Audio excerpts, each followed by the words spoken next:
আর আমরা সবাই এক একাকার হয়ে আমরা পরামর্শ ভিত্তিক আমাদের দেশটাকে সুন্দর করি, আমরা মানবতার মুক্তির পথ খুঁজি, আমরা ইসলামকে ক্ষমতায়ন রাষ্ট্রীয় পর্যায়ে নেয়ার পরিকল্পনা করি। আমরা বারবার ধোঁকা খেয়েছি।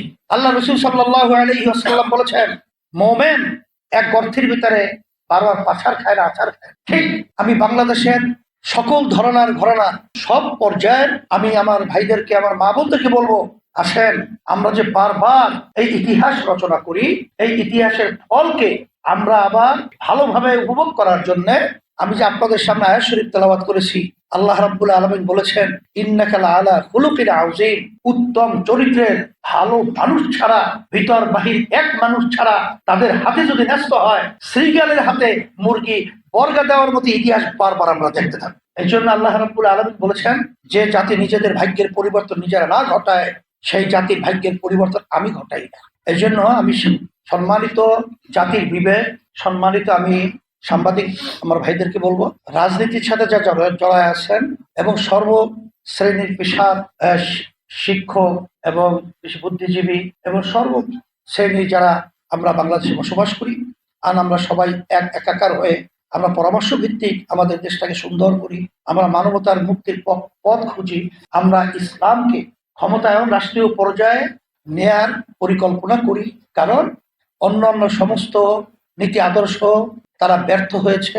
তারা আমাদেরকে যে লক্ষ্য উদ্দেশ্য আশা নিয়ে আমরা যে বারবার দায়িত্ব পালন করেছি, তারা সে ফল আমাদেরকে দিতে পারে নাই।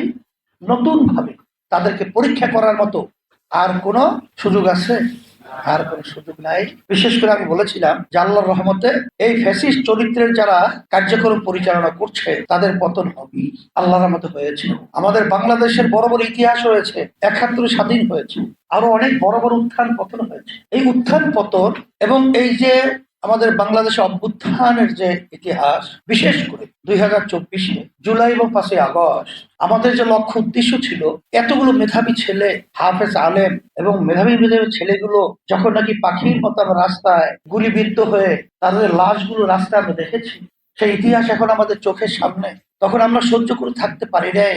তখনই কিন্তু আমরা আমাদের জায়গায় থেকে আমরা এই অন্যায় প্রতিবাদী, আমাদের পরিচয় দিয়ে ব্যানার নিয়ে ন্যায়ের পক্ষে আমরা তখন রাজপথে আওয়াজ তুলেছিলাম। এখন কথা হলো, আলহামদুলিল্লাহ অভ্যুত্থান তো হলো, ৭১ স্বাধীন তো হলো, কিন্তু আমাদের গ্রাম্য একটা প্রবাদ বাক্য রয়েছে যে মুরগি আমরা বর্গা বলি, বর্গা মানে জামানত আমানত রাখা।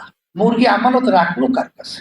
আমাদের গ্রাম্য একটা প্রবাদ বাক্য আছে, শ্রীগালের কাছে মানে শিয়ালের কাছে। তাই শ্রীগালের কাছে শিয়ালের কাছে যদি মুরগি বর্গা রাখা হয়, সেই মুরগি খুব নিরাপদেই তো থাকবে। আমাদের যে এই বারবার অভ্যুত্থান, আমাদের মানুষগুলো বাংলাদেশে বারবার জীবন দিল, রক্ত দিল, পঙ্গু হলো, 500-র মতো প্রায় উদীয়মান ভবিষ্যৎ সন্তানগুলো চক্ষু হারালো। আর বারবার আমরা এই ফলকে আমরা যাদের হাতে তুলে দেই, এরা হলো শিয়ালের হাতে যেরকম মুরগি বর্গা দেওয়ার পরে, মুরগি রাখার পরে যেরকম নিরাপদ দেয়, তাদের কাছে আমাদের দেশ, মানুষ এবং ইসলাম নিরাপদ নয়। নিউজ ডেস্ক, দৈনিক অন্যধারা।